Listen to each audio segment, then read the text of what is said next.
Multnomah County Chair Jessica Vega Pederson unveiled her proposed $3.9 billion budget Thursday morning.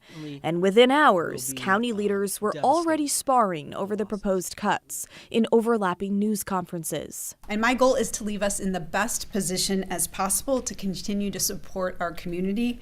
The reality is that she has disproportionately and deeply cut the district attorney's office budget. Multnomah County faces an $11 million general fund shortfall. To close the gap, the chair's proposals include eliminating 166 full-time county staff positions, cutting 9 community school programs, trims to the sheriff's office admin costs, and includes a more than $2 million cut to the district attorney's office. This number will represent the single largest defunding of the district attorney's office in the history of Multnomah County. So just like every other department had to take some cuts and had to feel some impact, including other areas that are very reliant on general fund dollars, the district attorney's office was included in that. Chair Vega Pederson pointed to a $1.3 million expansion of the DA's digital evidence unit. DA Vasquez disagrees with that framing. Putting out numbers like somehow we're increasing the district attorney's office by $1.3 million when in fact it's the exact opposite. That's the frustration. The chair's proposal would cut about 15 DA employees, including 8 prosecutors. When you remove prosecutors, cases don't simply disappear. Instead, they pile up, they get delayed, and in some cases, they don't get prosecuted at all.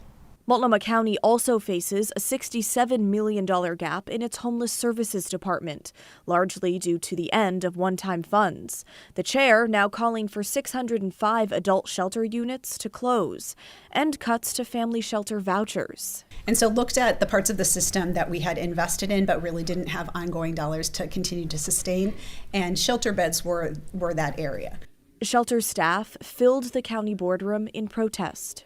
Well, I mean, it's devastating, honestly. We are fighting for our members to keep their jobs and to take care of the most vulnerable people in our community. But at the end of the day, these are human lives that we were talking about. There is real harm caused to folks that don't have a reliable place to stay. County commissioners are now focused on the changes they want to make ahead of a final budget vote in June. I think the chair's budget will make our community less safe. I think the cuts to the district attorney's office are very dangerous and will make our community a more dangerous place. It's really unfortunate that we've had previous boards spend one-time only dollars on shelters, which we know are ongoing services.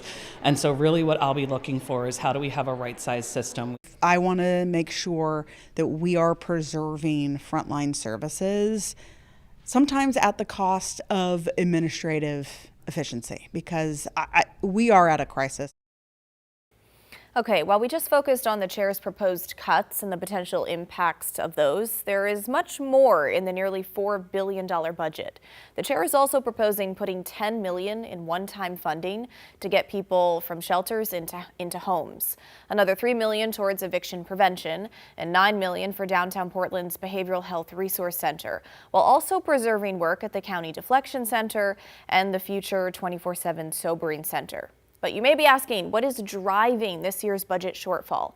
Well, the chair points to low property tax revenue, partly due to downtown Portland's struggling real estate market, and then state and federal funding cuts. But let's be clear, the chair's proposed budget is just that, a proposal.